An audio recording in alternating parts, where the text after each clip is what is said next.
Bismillahirrahmanirrahim. Berkaitan dengan isu 1.2 juta warga China ataupun pelancong China yang tak keluar-keluar ini, perkara ini masih lagi serius dan masih lagi tidak mendapat perhatian menteri, kerana menteri tidak menjawab soalan pun berkaitan dengan isu 1.2 juta pelancong China yang tak keluar-keluar sejak 2018 sehingga 2021. Jadi apa yang dijawab oleh menteri pada sidang yang lepas adalah berkaitan dengan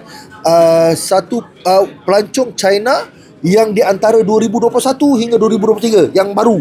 Mana kita yang baru ni satu bab, tapi kita nak tanya yang lama ni. Kalau betul menteri ini bertanggungjawab, kalau betul lah, dia sepatutnya jawab untuk sidang kali ni. Kalau tidak, kita akan terus menerus menekan mana pergi pelancong China 1.2 juta pelancong China yang tak keluar-keluar. Kerana kita dah hantar surat, gabungan NGO kita telah hantar surat sebanyak 2 kali kepada pihak menteri, yang mana menteri tak jawab. Dan saya rasa dah tiba masa kita hantar pula surat kepada SISPA, iaitu Jabatan Aduan Kerajaan yang menguruskan aduan-aduan rakyat, yang mana Jabatan Kerajaan tak mengambil tindakan, tiada mengambil tindakan. Jadi saya rasa terpaksalah kita menghantar aduan kepada SISPA. Ini sistem untuk aduan Jabatan Kerajaan, yang mana kita nak tulis menteri tidak menjawab surat yang dihantar oleh wakil NGO dan juga rakyat. Kalau tidak, kita hantar memorandum yang lebih besar. Adakah menteri nak kita berkumpul 1,000 orang barulah menteri nak menjawab? Saya tak pasti. Tapi kalau itu yang menteri nak, InsyaAllah kita boleh aturkan mungkin 1,000 atau 2,000 orang, kita turun kat pejabat dia dan kita nak tanya mana pergi 1.2 juta pelancong China. Sebab ada di kalangan penyokong-penyokong menteri bagi tahu pada saya, ini cerita lama. Kalau cerita lama, ini kerajaan Malaysia, ini negara Malaysia. You dah jadi menteri, you bertindaklah. Kalau betul ada menteri yang lepas-lepas itu ada masalah, tangkaplah. Kenapa sibuk sangat nak tangkap, yang nak sibuk cerita benda lain? Dan sekarang ni isu berkaitan dengan China ni kita dah menjadi-jadi dan dah terbukti pun.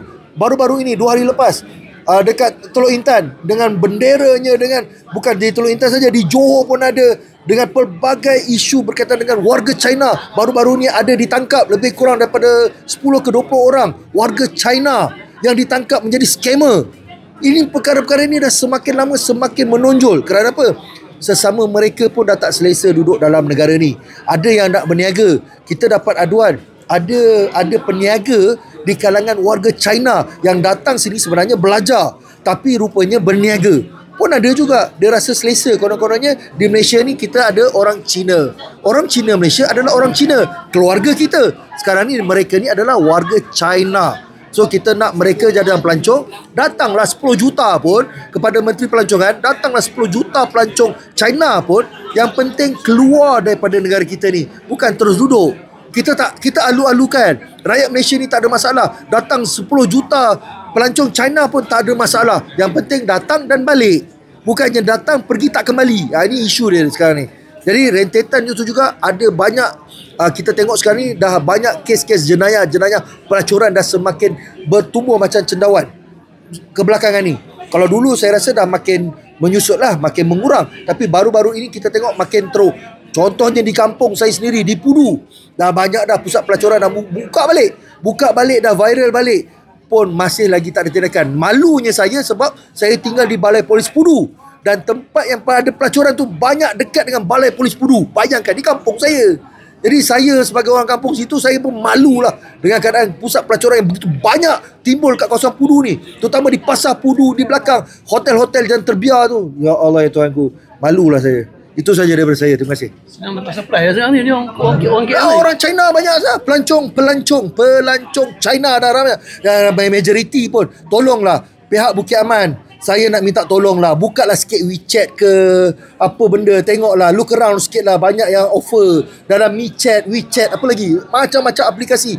Takkan tak reti. Tengok balik, tengok ramai pelacur-pelacur offer, banyak sangat. Jadi semuanya di kalangan orang China. Saya yakin tu bukan orang Cina Malaysia, kebanyakan adalah orang China. Macam mana mereka boleh datang sini?